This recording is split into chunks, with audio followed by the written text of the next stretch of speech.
தேடி புஸ்தகங்களை படிக்கணும். நமக்கு நாவல் படிக்க பிடிக்குது. இப்போ இந்த புத்தக கண்காட்சியிலேயே கூட நீங்கள் பார்த்தீங்கன்னா, முன்னெல்லாம் நாங்கள் கணக்கு எடுக்க சொல்லுவோம் எந்த புஸ்தகம் அதிகம் விற்றுது அப்படின்னு. சமைத்து பார் புஸ்தகம் அதிகம் விற்றுருக்கும்.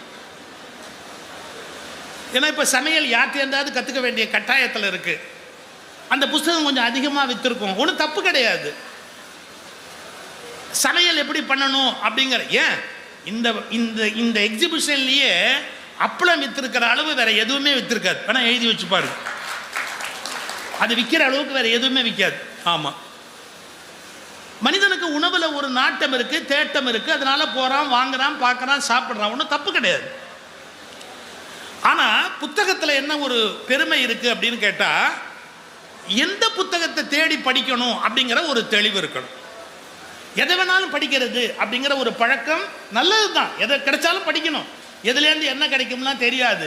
வாழ்க்கையில் எவ்வளோ மாற்றங்கள் சின்ன சின்ன காகிதங்கள் மூலமாக கூட வந்திருக்கும்.